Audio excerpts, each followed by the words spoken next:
చర్చ జరుగుతున్న క్రమంలో నేరుగా భారతీయ జనతా పార్టీ రియాక్షన్ తెలుసుకుందాం. మనతో పాటు పోతిరెడ్డి కృష్ణకాంత్, భారతీయ జనతా పార్టీ స్పోక్స్ పర్సన్ మనతో పాటు ఫోన్లో జాయిన్ అవుతున్నారు. కృష్ణకాంత్ గారు నమస్కారం అండి. నమస్తే అండి. కృష్ణకాంత్ గారు, ధర్మేంద్ర ప్రధాన్ రాజీనామా చేయబోతూ ఉన్నారు అనేది చాలా విస్తృతంగా జరుగుతున్న ప్రచారం అమిత్ షాతో భేటీ నేపథ్యంలో నిజంగా భారతీయ జనతా పార్టీ ధర్మేంద్ర ప్రధాన్ చేత రాజీనామా చేయించబోతూ ఉందా? సార్, సచిన్ గారు, ఇది అన్ని కేవలం వదంతులు మాత్రమే ఇప్పటి వరకు. ఎందుకంటే ఇప్పుడు ఇక్కడ ఏదైతే నీట్ పరీక్ష గురించి అప్పుడు పేపర్ ప్రశ్నపత్రం లీకేజ్ అయింది, ఏదైతే ఇష్యూ అయిందో దాన్ని ఇమీడియట్ గా మా ప్రభుత్వం, ధర్మేంద్ర ప్రధాన్ గారు కానీ మా మోడీ గారి ప్రభుత్వం, ఎన్డీఏ గవర్నమెంట్ ఇమీడియట్ గా యాక్షన్ తీసుకొని ఒక 13 మందిని అరెస్ట్ చేసి ఆ కేసుని సిబిఐకి అందించి ఇమీడియట్ గా రీఎగ్జామినేషన్ కూడా పెట్టాం మేము నీట్. ఇప్పుడు నిన్న రిజల్ట్స్ కూడా వచ్చాయి. చాలా మంది నీట్ విద్యార్థులు 11 లక్షల పైచిలకు మంది క్వాలిఫై అయ్యారు. వాళ్ళు సెలబ్రేషన్స్ చేసుకుంటున్నారు. అండ్ ముఖ్యంగా లాస్ట్ ఇయర్ 2025 కంపేర్ చేస్తే ఇయర్ 2026 లో ఇంకా ఉత్తీర్ణత పెరిగింది నీట్ ఎగ్జామినేషన్ క్వాలిఫికేషన్ స్టూడెంట్స్ వి. సో ఇవన్నీ మేము యుద్ధ ప్రాతిపదిక మీద ఒక ప్రాబ్లం జరిగిన చోట మేము తప్పించుకోకుండా దాని మీద యాక్షన్ తీసుకొని ఇమీడియట్ గా సొల్యూషన్ ఇచ్చే సార్ట్అవుట్ చేసే విధంగా ఉన్నాం. సో కేవలం ధర్మేంద్ర ప్రధాన్ గారు ఒకరు రిజైన్ చేస్తేనే దీనికి సొల్యూషన్ అనే విధంగా ఆపోజిషన్ పార్టీ వాళ్ళు, సోకాల్ కాంగ్రెస్ వాళ్ళు మాట్లాడుతున్నారు. దీన్ని మేము తీవ్రంగా ఖండిస్తున్నాము సచిన్ గారు. ఇప్పుడు మా అమిత్ షా గారు కానీ, ఇప్పుడు మా పార్టీ హైకమాండ్ కానీ వీళ్ళు ధర్మేంద్ర ప్రధాన్ గారితో మాట్లాడుతున్నారంటే because is an education minister of our country. So ఇక్కడ జరుగుతున్న పరిణామాల మీద వాళ్ళు ఒక ఇంటర్నల్ మీటింగ్ పెట్టుకున్నారు. దీనికి మాత్రం ఇంత మాత్రానికే అదైనా రిజిగ్నేషన్ కి దారితీస్తుంది, అది దాని ఈ వదంతులు సృష్టించడం భావ్యం కాదు. నేనేమంటున్నానంటే సచిన్ గారు, ఇవాళ రోజు what ever it is the solution మేము ఇచ్చాం. దాని ప్రకారంగా వీఆర్ ఓపెన్ టు డైలాగ్. ఏదైతే సిజేపీ వారు కానీ ఇతరత్ర అక్కడ ధర్నాలు అయితున్నాయో ఏమైతున్నాయో అది పీస్ఫుల్ గా అవ్వాలి ధర్నాలు. అండ్ వితౌట్ పర్మిషన్ నిన్న చూసి అకౌంటబిలిటీ ఉండాల్సిన అవసరం లేదా? అది వాళ్ళు అడుగుతోంది కదా. అది మీరు చేస్తారా, మీ భాగస్వామ్యం ఉందా లేదా అని కాదు. మీ నేతృత్వంలో మీరు హెడ్ ఆఫ్ ద ఇన్స్టిట్యూషన్ ఉన్నప్పుడు మీ బాధ్యత ఉంటుందా ఉండదా? అకౌంటబిలిటీ కోసం వాళ్ళు రాజీనామా చేయమంటారు తప్ప మీరు చేశారని కాదు. బట్ అకౌంటబిలిటీ ఇంతవరకు రాలేదు కాబట్టి ఇంతవరకు వచ్చింది కదా. అకౌంటబిలిటీ ఉంది కాబట్టి ఇప్పటివరకు నేను చెప్పినట్టుగా ఇమీడియట్ గా నీట్ రీఎగ్జామినేషన్ పెట్టాము. ఆ నిందితుల్ని పట్టుకున్నాం, 13 మందిని అరెస్ట్ చేసాం. నిన్న మోడీ గారు పార్లమెంటరీ మీటింగ్ లో మంగళ్ మిలన్ అనే మీటింగ్ లో కూడా ఇదే మాట చెప్పారు. దేశపు యువత ఒక భవిష్యత్తు ఎవరు ఆడుకోకూడదు, ఇలాంటి ప్రశ్నపత్రాలు లీకేజ్ ఇంకా ముందు అసలు జరగకూడదు, అండ్ వాళ్ళు ఇంకా ఇలాంటి వాళ్ళ మీద కఠిన చర్యలు తీసుకోబోతున్నాం అని కూడా చెప్పారు క్లియర్ గా. ఇంతకంటే నిబద్ధత ఇంకేం చూపిస్తాం? అండ్ ముఖ్యంగా సచిన్ గారు, నేను ఒకటి చెప్తాను. ఇప్పుడు ఇవాళ రోజు మీరు అకౌంటబిలిటీ అంటున్నారు. ఇదే సోకాల్ రాహుల్ గాంధీ గారి హయాంలో నేను మీకు ఒక పెద్ద లిస్ట్ చెప్తా కావాల్సి వస్తే. 2006 నుంచి 2011, 12 వరకు కూడా సిబిఎస్ఈ అకౌంటబిలిటీ ఇవన్నీ కూడా చాలా ఎగ్జామ్స్, ఏఐఈఈ, ఏఐపిఎంఈ, ప్రీ మెడికల్ టెస్ట్ అప్పుడు నీట్ ఇంకా లేదు కాబట్టి ఇవన్నీ చాలా కోకోలలో ప్రశ్నపత్రాలు లీకేజెస్ అయినాయి. మరి వాళ్ళు అప్పుడు ఇదే రాహుల్ గాంధీ గారు మినిస్టర్ మీకు ఇచ్చారు అనుకుందాం, వాళ్ళు అలా చేశారు అనుకుందాం. సపోజ్ వాళ్ళకి అలా జరిగింది కాబట్టి వాళ్ళు పక్కన పెట్టి మీకు ఇచ్చారు అనుకున్నప్పుడు మీరు కూడా అలా చేస్తే ఇప్పుడు ఆల్టర్నేటివ్ గా సిజేపీ లాంటి పార్టీలు బహుశా మీరు లైట్ తీసుకుని ఉండొచ్చు గాక.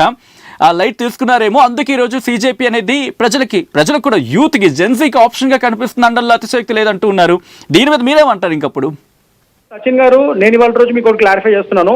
వాళ్ళప్పుడు అలా ఎన్నో ప్రశ్నపత్రాలు లీకేజెస్ అయినాయి అప్పుడు యూపీఏ గవర్నమెంట్ లో, కాబట్టే ప్రజలు మాకు ఇచ్చారు అని అంటున్నారు మీరు. కరెక్టే, 100%. అందుకే మా గవర్నమెంట్ వచ్చింది.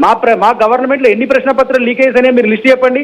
ఈ నీటు ఒకటి ఇట్లా అయ్యింది, పెద్ద ఉదంతం అయింది, కానీ దాన్ని ఇమీడియట్ గా మేము సార్ట్అవుట్ చేసి దాని మీద యాక్షన్ తీసుకున్నాం. అదే కదా చెప్పేది. అండ్ మీరు సిజేపీ గురించి మాట్లాడుతున్నారు. అది అసలు ఒక పొలిటికల్ రిజిస్టర్డ్ పార్టీయే కాదు. దాని గురించి మనం మాట్లాడాల్సిన అవసరం లేదు. ఎస్, ఈ దేశంలో ఈ ప్రజాస్వామ్యంలో ఎవరికైనా ధర్నాలు చేసే అండ్ అడిగే హక్కు ఉంది, వాళ్ళు అడగచ్చు, కానీ అది పీస్ఫుల్ పద్ధతిలో అడగాలి. అండ్ సిజేపీ ఇవాళ రోజు వాళ్ళ యొక్క ఫాల్స్ ప్రొపగాండాతో, యాంటీ నేషనల్ ప్రొపగాండాతో, కొన్ని యాంటీ నేషనల్ ఎలిమెంట్స్ తో కలిసి ఇలాంటి ధర్నాలు కూడా ఇది చేస్తున్నారని చెప్పి అలిగేషన్స్ ఉన్నాయి. మరి దాని మీద కూడా సిజేపీ వాళ్ళు మాట్లాడాలి కదా. నిన్న సిజేపీ రిప్రజెంటేటివ్స్ జేపీ నడ్డా గారు మా గౌరవనీయ సెంట్రల్ హెల్త్ మినిస్టర్ గారితో మాట్లాడారు. సిజేపీ రిప్రజెంటేటివ్స్ వాళ్ళ యొక్క ప్రతిపాదనలు తీసుకున్నాం. అది తీసుకొని ఆయనతో మాట్లాడుతున్న కాలంలో ఈ లోపల ఇక్కడ వైలెంట్ టర్న్ తీసుకొని వీళ్ళు ఇక్కడ గొడవలు సృష్టించారు అక్కడ ఎవరైతే వచ్చారో సిజేపీ ప్రొటెస్టర్. మరి దీన్ని ఏ విధంగా మనం తీసుకోవాలి? నిన్న రాహుల్ గాంధీ గారు, సచిన్ గారు, అసలు ఒక దేశ ప్రధాని 70 ఏళ్ల చరిత్రలో దేశ ప్రధాని నివాసం దగ్గర ఎవరట్లా ఇల్లీగల్ గా వచ్చి ధర్నాలు చేయలేదు. నిన్న రాహుల్ గాంధీ కాంగ్రెస్ నాయకులు ఆ పని కూడా చేశారు. ఒక దేశ ప్రధాని భద్రత అంటే దేశ భద్రతకు సంబంధించిన విషయం. అలాంటి వాళ్ళు అంటూ ఉన్నారు. Let me interrupt here. వాళ్ళు ఏమంటున్నారు? మీరు పిల్లల మీద లాఠీలు చూపించారు, మహిళల మీద లాఠీలు చూపించారు, వాళ్ళు నిరసన ప్రశాంతంగా చేసుకునే ప్రయత్నం చేస్తే దాన్ని వైలెంట్ అని తీసుకునే చేసింది మీరు అని చెప్పి సాక్షాత్తు కాంగ్రెస్ ఎంపీ రేణుకా చౌదరి కదా మీ మీద ఒక్క మాటలో చెప్పాలంటే పూర్తిగా మాటల యుద్ధాన్ని ప్రకటించిన సందర్భం కాంగ్రెస్. ఆ తర్వాత ఈవినింగ్ రాహుల్ గాంధీ అండ్ ప్రియాంక గాంధీకి సంబంధించి వాళ్ళు వెళ్ళారు, అక్కడ చేశారు. బట్ ఆ ప్రశ్నలకు సమాధానం లేదు కదా. భారతీయ జనతా పార్టీ మీ విద్యాశాఖ మంత్రి పక్కన నిల్చొని ప్రశ్నించినప్పుడు ఒక్క మాట అనలేకపోయారే మీ మంత్రి? సార్ నేను అంతవరకు నేనే సమాధానం చెప్తాను. ఇదే కాంగ్రెస్ వాళ్ళు గతంలో ఎన్నో విధాలుగా ఎస్ఎఫ్ఐ స్టూడెంట్స్ కేరళలో కూడా వాళ్ళ మీద కూడా ఎన్నో దౌర్జన్యాలు జరిగితే వీళ్ళ కాంగ్రెస్ గవర్నమెంట్ వీళ్ళ వాళ్ళే ఎంతో కొట్టిన ఉదంతాలు ఉన్నాయి. వీళ్ళు వాళ్ళ రోజు దెయ్యాలు వేదాలు వెలుస్తున్నట్టు మాకు చెప్పాల్సిన అవసరం లేదు. అండ్ స్టూడెంట్స్ ఆ మహిళలు దెబ్బలు తగిలిన ఏదో చెప్తున్నారు, అది one side of the story చెప్తున్నారు. అక్కడ మహిళా కానిస్టేబుల్ మహిళా పోలీసులు కూడా ఎంతో మంది దెబ్బలు తిన్నాయి. 100 పైసలకు పోలీసు వాళ్ళు దెబ్బలు తగిలి చాలా తీవ్రంగా గాయాలు పడ్డారు. సో ఈ ప్రొటెస్ట్లు ఎవరు ఎక్కడి నుంచి మొదలు పెట్టారు అనేది దాని మీద ఇన్వెస్టిగేషన్ చేయాల్సిన బాధ్యత ఉంది. అది చేస్తున్నామో అది జరుగుతుంది. ఇప్పుడు ఢిల్లీ పోలీసు అదే పనిలో ఉన్నారు ఇప్పుడు. సో నిజంగా ఎవరు మొదలు పెట్టారు ఈ గొడవలు? పోలీసు వైపు నుంచి అయిందా, స్టూడెంట్స్ వైపు నుంచి అయిందా, ఎవరి వైపు నుంచి అయినా నిందితులకి తప్పకుండా తగిన చర్యలు తీసుకుంటాం, వాళ్ళకి శిక్ష పెడతాం. కానీ దీన్ని పొలిటిసైజ్ చేసి దీన్ని రాజకీయాలు చేసేసి దీని మీద ఒక దిగజారుడు రాజకీయాలు చేస్తుంది మాత్రం అపోజిషన్ పార్టీలు, కాంగ్రెస్ ప్రభుత్వం, కాంగ్రెస్ పార్టీ మాత్రమే. సో ఇది మేము తీవ్రంగా ఖండిస్తున్నాం. ప్రధాని గారి నివాసం దగ్గర మీకు అసలు ఎవరు హక్కు ఇచ్చారండి? వచ్చి ఎవరన్నా ప్రధాని మీకు పార్లమెంట్ లో ఎన్నుకుంటే మీరు పార్లమెంట్ లో అడగండి. అందుకే పార్లమెంట్ సాక్షాత్ పార్లమెంట్ సెషన్ ఇవాళ నుంచి స్టార్ట్ అవుతుంది, మాన్సూన్ సెషన్. మీకు అక్కడ వచ్చి అడగకుండా మీరు ప్రధాని నివాసంలో 70 ఏళ్ల చరిత్రలో ఏ ప్రధాని నివాసం దగ్గర అలా భద్రత ఉన్న చోట హై సెన్సిటివ్ ఏరియాలు ఎవరు అలా చేయలేదు. ఈయన ఒక లీడర్ ఆఫ్ అపోజిషన్ అయ్యండి, బాధ్యత రాహిత్యంగా ప్రవర్తించడమే కాకుండా ప్రధాని గారి నివాసం దగ్గర ఆయన దేశ భద్రతకి సంబంధించిన విషయం సార్. అది ఆ కామన్ సెన్స్ లేదా రాహుల్ గాంధీ గారికి, కాంగ్రెస్ పార్టీ వాళ్ళకి? మీరు ప్రొటెస్ట్ చేసుకున్నట్లేదు, ఈ దేశ యువత మాట వినట్లేదు. చలో సంసద్ వాళ్ళు పిలుపునిచ్చినప్పుడు మీరు పార్లమెంట్ సమావేశాలు అంటున్నారు, వాళ్ళకి కనీసం గొంతు ఎత్తయ్యే ఛాన్స్ ఇవ్వట్లేదు. కాబట్టే మేము ముందుకు వచ్చా ఉంటుంది కాంగ్రెస్. ఛాన్స్ ఇవ్వకపోతే ఇవాళ రోజు ఇన్ని ప్రొటెస్ట్లు అయ్యేవి కాదు, ఇంత వైలెంట్ టర్న్ అయ్యేది కాదు. మేము ఇంకా అన్ని ఛాన్సులు ఇస్తున్నాము, వాళ్ళకి అంత ప్రజాస్వామ్యం మా వల్ల నడుస్తుంది కాబట్టి ఇవాళ రోజు సీజేపీ లాంటి వాళ్ళు వచ్చి అక్కడ ప్రొటెస్ట్ చేయగలుగుతున్నారు. ఇంకా రివర్స్ లో మా మీద, మన పోలీస్ వ్యవస్థ మీద దాడులు చేయగలుగుతున్నారు. మేము ఇంకా ఫ్రీడమ్ ఇచ్చాం కాబట్టి. అదే వాళ్ళు ఆసరాగా తీసుకొని ఇంకా ఎక్కువగా చేస్తున్నారు అనేది నేను అంటాను. సార్ ఏదైనా కానీ ప్రజాస్వామ్యంలో ఓపెన్ టు డైలాగ్ ఉండాలి, శాంతి భద్రతల మీద మనకి ఇది నిబద్ధత ఉండాలి. శాంతి భద్రతలు కాపాడాల్సిన బాధ్యత ప్రతి పౌరుడికి ఉంది, కేవలం పార్టీలకి కాదు. సో మనందరం ఒక శాంతియుతంగా దాన్ని పరిష్కరించుకోవాలి. కానీ open to dialogue, we are ready to open to dialogue అని చెప్తాం.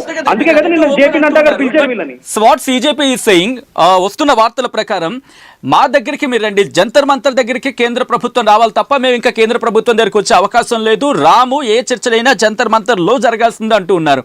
సో ఇప్పుడు భారతీయ జనతా పార్టీ కేంద్ర ప్రభుత్వం జంతర్ మంతర్కి వెళ్తుందా, మాట్లాడుతుందా? ఇది ఫస్ట్ క్వశ్చన్. దీంతో పాటు వాళ్ళు అంటుంది ఏంటి, అఫ్కోర్స్ సీజేపీ అంటే వాళ్ళు అఫీషియల్గా 5 స్పోక్స్ పర్సన్ అనౌన్స్ చేసి ఉండొచ్చు కాక, బట్ మిగతా వచ్చింది ఎక్కడెక్కడి నుంచో వచ్చిన వాళ్ళు ఉన్నారు. మీరు అన్నట్టు పోన్లీ ఎక్కడో కొంతమంది అసాంఘిక శక్తులు ఏవో వచ్చాయనుకుందాం, ఫర్ సపోజ్ ఐఎమ్ సేయింగ్, మీ ఇన్వెస్టిగేషన్లో బయటపడుతుంది. బట్ దాంట్లో కొన్ని జెన్యూన్ కూడా ఉన్నారు కదా, పిల్లలు చనిపోతే వాళ్ళ పిల్లలు కోల్పోయిన వాళ్ళు ఉన్నారు, అది వేరే సబ్జెక్ట్ కింద మాట్లాడుకుంటే. బట్ ఇక్కడ వచ్చే క్వశ్చన్ ఏంటంటే, ది వెరీ ఫస్ట్ క్వశ్చన్ ఇందా అడిగినట్టుగా, ఇప్పుడు ఏం చేయబోతూ ఉన్నారు? మీరు అక్కడికి వెళ్ళబోతూ ఉన్నారా, వాళ్ళతో మాట్లాడతారా, లేకపోతే వాళ్ళని మీ దగ్గర పిలిపించుకునే ప్రయత్నం చేస్తారా? సార్ ఆల్రెడీ వాళ్ళు వచ్చి మాట్లాడారు, మేము వాళ్ళ రిప్రజెంటేటివ్స్ మాట్లాడారు నడ్డా గారితో. మేము అవన్నీ సమీక్షలు చేసి వాళ్ళ ప్రతిపాదనలు తీసుకొని ముందుకెళ్తున్నాం. మేమే జంతర్ మంతర్ దగ్గరికి వెళ్ళాలి, మేము అక్కడికి వెళ్ళాలి అంటే ఏంటి? మేము వస్తే మా వాళ్ళు, మా నాయకులు వస్తే అటాక్ చేసే ప్లాన్ ఉందా ఏంటది?